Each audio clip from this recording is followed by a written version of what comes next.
Hello दोस्तों, study academy with मुस्कान में आपका स्वागत है। तो आज हमारी क्लास होने वाली है हिस्ट्री 300 सीई की। तो ये IGNOU, SOL, NCF and regular colleges के लिए भी अवेलेबल है। अगर आपके क्लास में 11-12 में टॉपिक है तो आप भी इस वीडियो को देख सकते हैं। तो देखते हैं, हम पढ़ रहे थे प्रागैतिक ऐतिहासिक काल, जो हमारा शुरू का काल था इतिहास मानव इतिहास का, वो काल हम पढ़ रहे थे। तो हमने जब हमारा प्रागैतिक ऐतिहास काल की बात करें तो वो 3 भागों में बांटा गया था। पहला था हमारा पूरा पाषाण काल, दूसरा मध्य पाषाण काल और तीसरा था नव पाषाण काल। तो हमने जो पहला था हमारा पूरा पाषाण काल, उसको 3 भागों में बांटा गया था। निम्न पूरा पाषाण काल, मध्य पूरा पाषाण काल और उच्च पूरा पाषाण काल, जो कि हमने वो कंप्लीट कर लिया है पूरा पाषाण काल को। ठीक है, उसके जो 3 भाग के अंदर निम्न, मध्य और उच्च पूरा पाषाण काल, उनको भी पढ़ लिया है। तो नेक्स्ट जो हमारा टॉपिक है मध्य पाषाण काल के ऊपर, यानी प्रागैतिक ऐतिहासिक काल का दूसरा युग, दूसरा काल। पहला पूरा पाषाण काल था और दूसरा हमारा मध्य पाषाण काल। तो अब हम मध्य पाषाण काल इस वीडियो में कंप्लीट कर लेंगे। ठीक है, तो बात करें तो मध्य पाषाण काल की शुरुआत जो हुई थी, इसमें क्या क्या चेंजेस हुए थे, क्या क्या इसकी विशेषताएं है, इसकी खोज कहाँ पर हुई थी, क्या मानव ने क्या क्या स्टार्ट कर दिया था इस काल में, वो इस वीडियो में हम देखेंगे।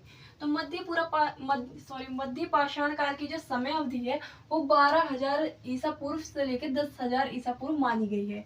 ठीक है, जो एनसीईआरटी या बड़े बड़े इतिहासकारों ने इसकी जो समय अवधि बताई गई है जो है वो 12,000 ईसा पूर्व से 10,000 ईसा पूर्व मानी गई है। इसकी स्थिति जो है, स्थिति टाइम पीरियड नहीं है, 1-2 साल ऊपर नीचे हो सकता है। हर बुक में अलग अलग इतिहासकारों ने अलग अलग अपने हिसाब से लिख दिया है, ये मैंने आपको बता ही दिया था। ठीक है, तो बात करें मध्य पाषाण काल की, तो इसमें जो चेंजेस हुए थे पहले हम यहाँ से पढ़ेंगे स्टार्टिंग से। तो मध्य पाषाण काल में, यानी जो ये काल है मध्य पाषाण काल, इस काल में क्या क्या बदलाव हुए देखेंगे। तो यहाँ पे पर्यावरणीय बदलाव देखने को मिलते हैं। मध्य पाषाण काल में पर्यावरणीय बदलाव देखने को मिलते हैं। तो क्या क्या बदलाव हुए थे ये देखेंगे हम। इसे मेसोलिथ या मध्य पाषाण युग कहते हैं। ठीक है, ये लिखा हुआ है मैंने यहाँ पे, इसे मेसोलिथ या मध्य पाषाण युग कहते हैं। ये इंपॉर्टेंट है ये पॉइंट। ठीक है, इस काल के औजार बहुत छोटे छोटे होते थे, ये भी इंपॉर्टेंट है, जिन्हें मैंने शॉर्ट में ये वीडियो बनाई है जिससे कि एक ही वीडियो में कंप्लीट हो जाए। ठीक है, तो इस काल के वो जो औजार होते थे वो छोटे छोटे होते थे, जिन्हें माइक्रोलिथ या लघु पाषाण कहा जाता था। ठीक है, इन औजारों में हड्डियां व लकड़ियां से निर्मित हंसिया और आरी जैसे औजार मिलते हैं। ये जो हमारा मध्य पाषाण काल है, तो इस काल में हमें हड्डियों से निर्मित व लकड़ियों से निर्मित जो हमारे औजार है जैसे हंसिया, आरी वगैरह मिलते हैं। ठीक है,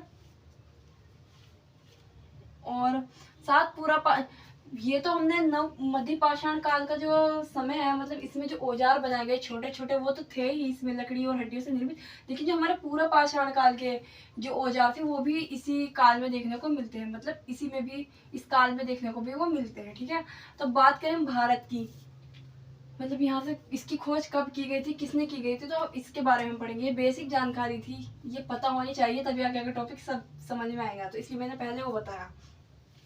इस काल के सर्वप्रथम उपकरण जो है 1867 ईस्वी में, ठीक है, भारत में इस काल के सर्वप्रथम उपकरण 1867 ईस्वी में, यानी 1877 में। ठीक है, CL कलाइल मिर्जापुर, ठीक है, ये इतिहासकार रहे हैं भारत के CL कलाइल, जो कि मिर्जापुर उत्तर प्रदेश के मोरहरा पहाड़ विंध्याचल क्षेत्र में की थी।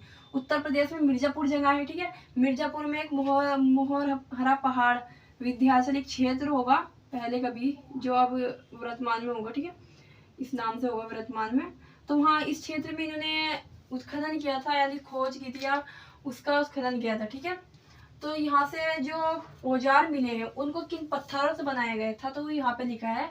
तो चैल्सिडोनी, जैस्पर, चट व अगेट जैसे पत्थरों से उपकरणों को बनाया जाता था, यानी औजारों को बनाया जाता था। ये जो है ये नव पाषाण काल और मध्य पाषाण काल और पूरा पाषाण काल, तीनों में ही इनका प्रयोग किया जाता था, इन पत्थरों का। ठीक है, जैस्पर, चट, चैल्सिडोनी का। ठीक है, इन सूक्ष्म उपकरणों में त्रिभुजाकार, अर्धचंद्राकार व चतुर्भुज आकार के ब्यूरन, स्क्रैपर व पिवाइट आदि औजारों का निर्माण हुआ। तो इसमें जो है इस काल में कैसे कैसे आकार के औजार होते थे वो यहाँ पे बताया गया है। तो त्रिभुजाकार, चंद्राकार, चतुर्भुज आकार के होते थे, ब्यूरन, स्क्रोपर आदि के होते थे। ठीक है, औजारों का निर्माण हुआ। माइक्रोलिथ का प्रयोग किसके लिए किया जाता था?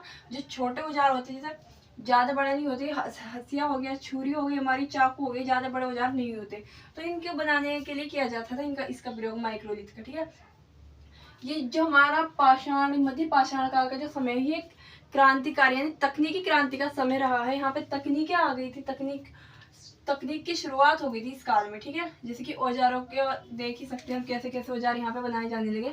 तो बात करें इसके प्रमुख स्थल की, तो प्रमुख स्थल जो है इसका मेन जो प्रमुख स्थल है वो कुछ देखेंगे हम यहाँ पे।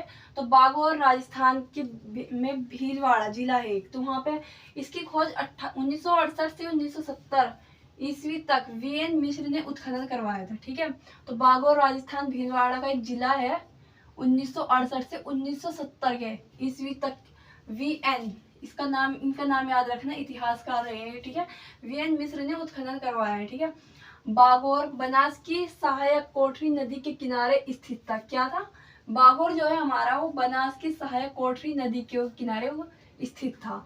तो यहाँ से जो हमें साक्ष्य मिले वो देखेंगे। तो यहाँ से हमें साक्ष्य मिले हैं पशुपालन की प्राचीनतम साक्ष्य मिले, वे आदमगढ़ जो कि मध्य प्रदेश का एक जिला है या जगह है मध्य प्रदेश की। तो यहाँ से भी हमें सेम यही चीज पशुपालन के साक्ष्य मिले हैं, लगभग 600 ईसा पूर्व पुराने। ठीक है, बागौर को महाहस्तियों,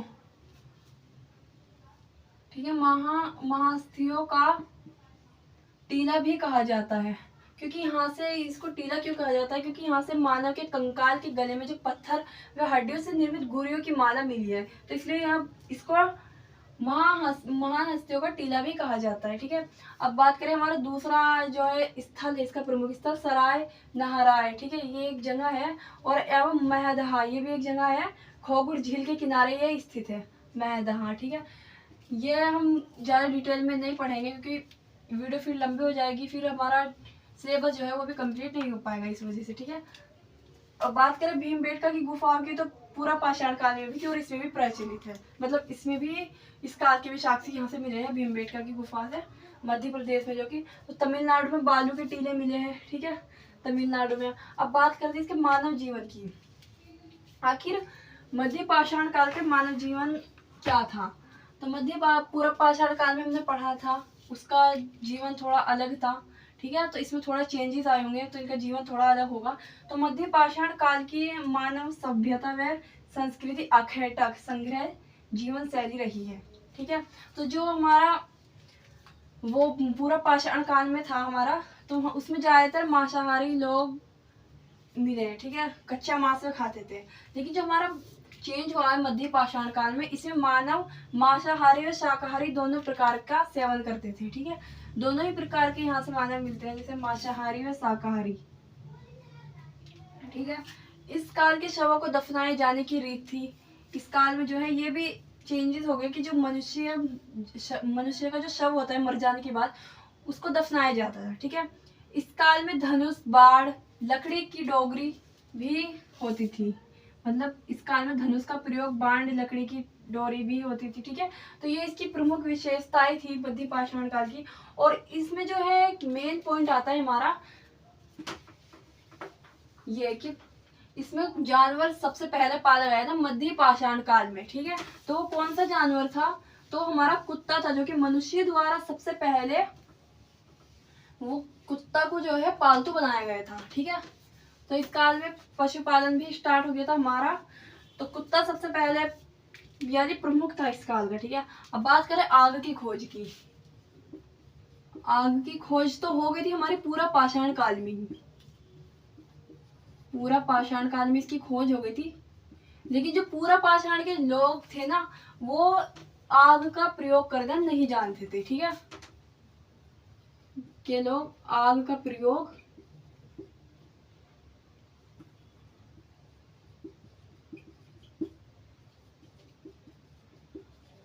करना नहीं जानते।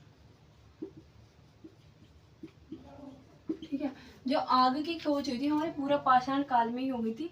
लेकिन जो बात करें इसके उपयोग करने की, तो वो जो पूरा पाषाण के लोग थे उन्होंने इसका प्रयोग यानी इसका प्रयोग करना नहीं जानते थे आग का। वो कच्चा मांस ही खाते थे। उन्होंने पत्थर को टकराकर, एक दूसरे पत्थर को ऐसे टकराकर आग तो जला ली, आग की खोज तो कर ली, लेकिन इसका प्रयोग नहीं कर पाए। ठीक है, तो ये था हमारा। तो इसका प्रयोग जो है कब, आग की खोज का प्रयोग नवपाषाण काल में वो हुआ था, मतलब उपयोग में आने लगी थी नवपाषाण काल में। ठीक है, अंतिम चरण नवपाषाण काल में इसका उपयोग हुआ था,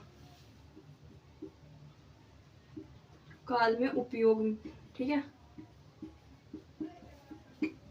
नवपाषाण काल में इसका उपयोग हुआ था आग का। भले ही इसकी खोज पूरा पाषाण काल में हो गई, बीच में मध्य पाषाण काल भी आया, इसमें भी इनको ये जानकारी नहीं थी कि आग से क्या होता है क्या नहीं, लेकिन जो इसका मेन उपयोग हुआ आग का तो नवपाषाण काल में हुआ था। ठीक है, तो नवपाषाण काल की नेक्स्ट वीडियो हमारी आएगी मध्य पाषाण काल के बारे में। हमने ये बेसिक जानकारी थी जो इम्पोर्टेंट थी, जो इम्पोर्टेंट पॉइंट थे वो हमने पढ़ लिए हैं।